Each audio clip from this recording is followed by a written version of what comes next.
We'll talk after. You just now seen? This is your first time ever seen it? Hey guys, just here. Well, remember I said this.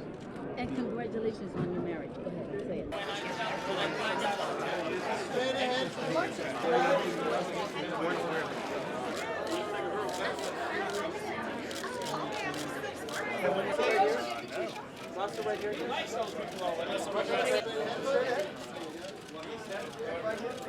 Where you want?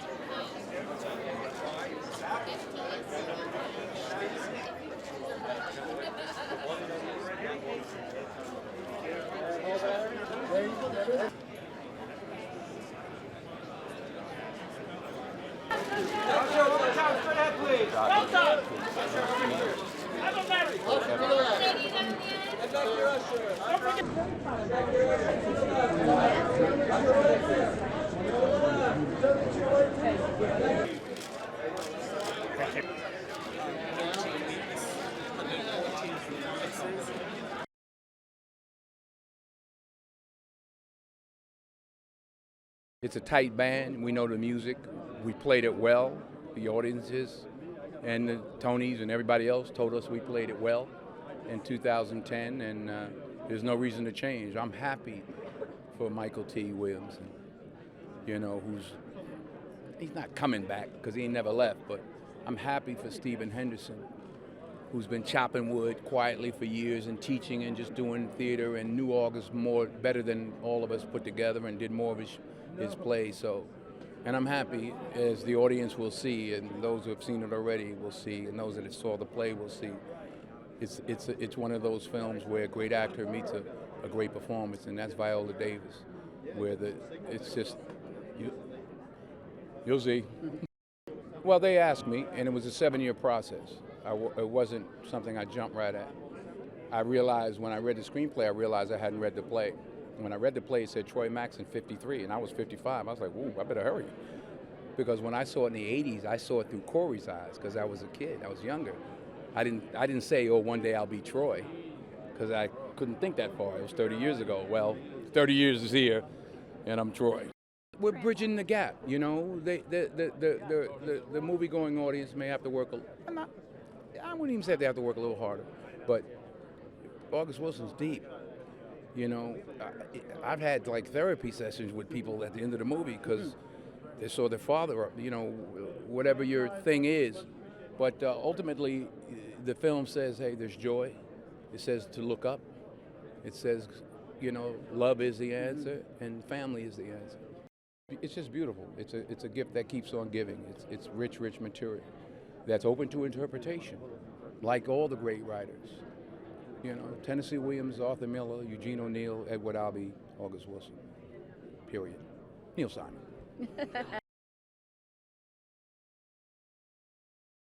Well, that's Denzel. He fought for these actors, and I call them A-list actors. There is no way to do 33-page scenes, 4-page monologues, 13-page monologues, and just get someone who gets a script on a Wednesday and even a week or two later can just flow into the rhythm of what is August Wilson. Mm-hmm. You need actors. We were together for 114 performances on Broadway. So he did good. Denzel did good. He made a good choice. It was perfect. That's what it was. Perfect.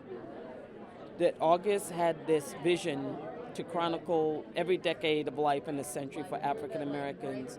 And what he did, he chose to uplift these people on the Hill District, African Americans from the Hill District. He honored their lives. He died completing that vision, but his last vision was to see this film being made, this play being made into a movie. And we fulfilled that, and not only did we fulfill that, we didn't do it on the soundstage, we did it in the Hill District. Mm-hmm.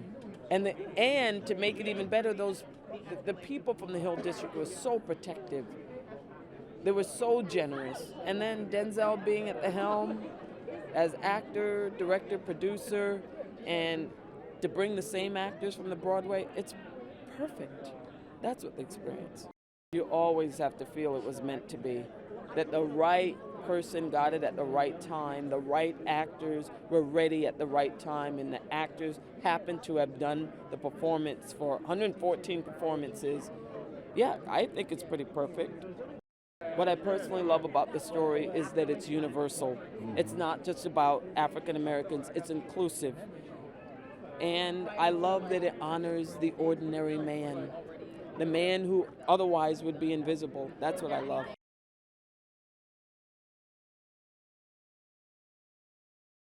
I'm convinced that August Wilson would be very happy with this one. I'm assured of it. I think he would rejoice in it.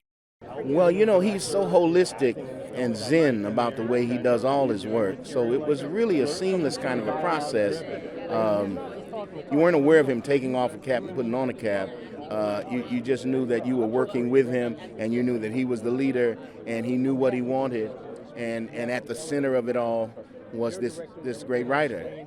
And so, I mean, it was a joy to be in the hands of somebody who really knows what he's doing. I mean, I work with some wonderful directors who absolutely know what they're doing. Denzel knows directing and he knows acting. So he was really able to use a Zen method to elicit your greatest work. And he helped you when you need it and trust you that you were going to find it when you needed to leave you alone and let you do it. Precious value of family, precious value of extended family. That's what friendship is, extended family. And the fact that accepting family means you accept yourself, warts and all. And if you accept all that, you can face any challenge that's going to be thrown at you. The entire thing was incredible. I think it's one thing that every young actor would love to have, that opportunity to be able to work with Denzel, be directed by Denzel, and to be in such a great company with the rest of this cast.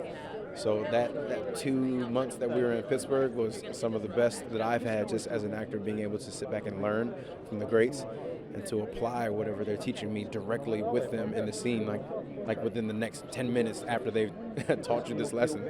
And it was definitely like a crash course working with masters, so it was a blessing. Because it's a story about family. I think everyone who sees this film will be able to relate to at least one character in the story and what they're going through, what the circumstances are, and be able to empathize with how they're feeling. So I think, you know, people will be able to go to the movies and see their uncle or see their father or their mother or their brother or their son or what have you. So that's, you know, it's, as my castmates have said many times before, it's the universal stems from the specific. I think it's the best time. I mean, what better gift than to spend time with family and to see great storytelling, and I think you have that with Fences. I am overjoyed, but equally humbled. I'm ecstatic. It has been a beautiful experience from top to bottom. You know, I have to add to it the experience of 2010 of being on stage and then taking August's words and these lives and bringing it to the screen. It's a special time. It's a special moment, but I also think it's a very special achievement. You know, 30 some odd years in this journey to get these words to the screen. I'm humbled, but I'm honored. Well, you know, it was a perfect marriage. I mean, it took Denzel's whole career to get to the point where he could be a man of influence, to be able to get these words to the screen. I mean, now you're talking about one of the greatest actors that God ever put breath in, coming together with one of the greatest playwrights ever, right? So when that's a wonderful, beautiful combination, and I think it took all of those elements to come together for this to happen at this time. I think the elements of family, I think the elements of truth, and dealing with love, but also trying to find love through forgiveness and letting go. These are human stories. You know, you get to the universal through the specific. So yes, this is an African American family, but these are human stories that everybody deals with. You know, everybody deals with love. Everybody deals with honor and mistrust and distrust. And so when people see that on stage, they see themselves, I believe. And that's what you hope. So as Denzel said, you know, we hope that people get out of it what they bring to it, and they take away with it what they need. You know, honestly, it's one of those things that I can't really describe in words. It's an essence. It's just a feeling. It's indescribable, quite honestly. It's a feeling that's going to stay with me for the rest of my days. It's going to inform the kind of man I become from this day forward. It's going to inform the kind of father I become. It's going to inform the kind of husband I become from this day forward. Because all of those elements were part of, helping me develop. So working with Denzel on August Wilson, working with the cast that we had, and all of those days of joy and smiling and laughing and telling jokes, all that is in you. So it's a visceral feeling that you just becomes indescribable.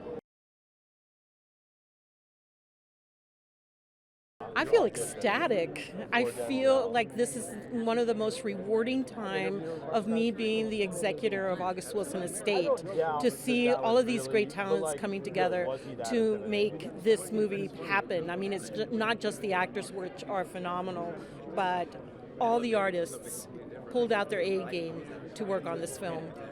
I think what will resonate is August language. I mean, I speak, of course, for the playwright, for August, but more people will go to see this movie than there ever were going to Broadway.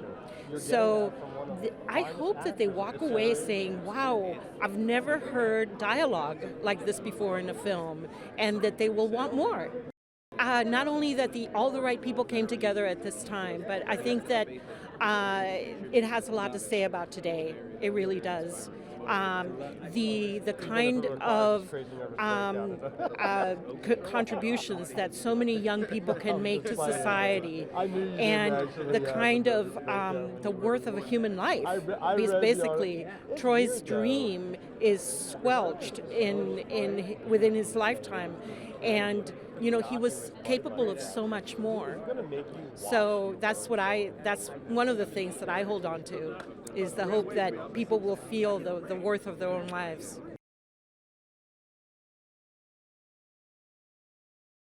What I took away from August Wilson's writing, the experience with this cast and this director, is it was validation for one of my life philosophies, which is never ever give up on your dreams, because you never know when your dream is going to become fulfilled.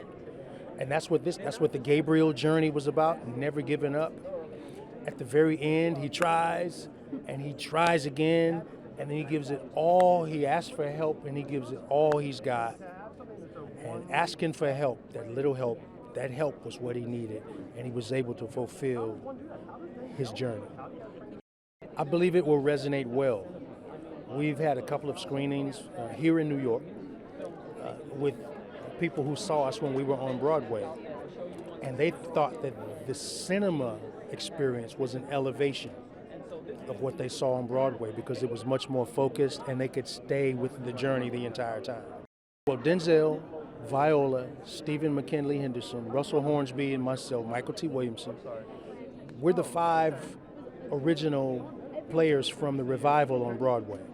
We're missing 2 other players, Chris Chalk being one of them, but we've got Jovan Adepo, and the young Saniyya Sidney, who came in the same spirit and respect to the people whose shoulders they stand on. So it's an amazing experience. It's been wonderful. Denzel handpicked us, so he didn't have to he could have more time with the 2 new young people and focus, and then we just basically worked each other out and got where we needed to go, because we knew Denzel trusted us. Well, listen, this is New York City. This is one of the world's diamonds. This city is a diamond, and the people here are diamond makers. So when you step up in this thing, man, everybody's bringing A game. New York loved me when I was on Broadway, and I just hope that they give me that same kind of love with this film, because I gave it every single thing I could. What I love about her was that right now it's just taking this process and what's going on right now really, really cool, really good. Being that her age group, most kids out there wouldn't be able to take this. It's really tough. So, but that's good that she just loves everybody and trying to make everybody happy. What am I excited about? I'm just excited to see the whole movie. Just see everybody just having fun and just, oh my gosh, just expressing their emotions onto the screen. He's such a loving man, so nice, very faithful. and he taught us a lot of advice. He told us a lot of advice. It was awesome too. We got to shoot in a neighborhood. I believe that's where August Wilson grew up, and that neighborhood was just so nice too. And Denzel told the neighborhood if they wanted to be in the movie too. So they basically kind of helped out every day. And some kids from the neighborhood, were in some shots and stuff. It was cool, and everybody was just so nice and loving. Troy Maxon's life, basically, what he really wanted to be in the future that he couldn't be in that time, so what he is now, and how he just lives his life and what he's going through.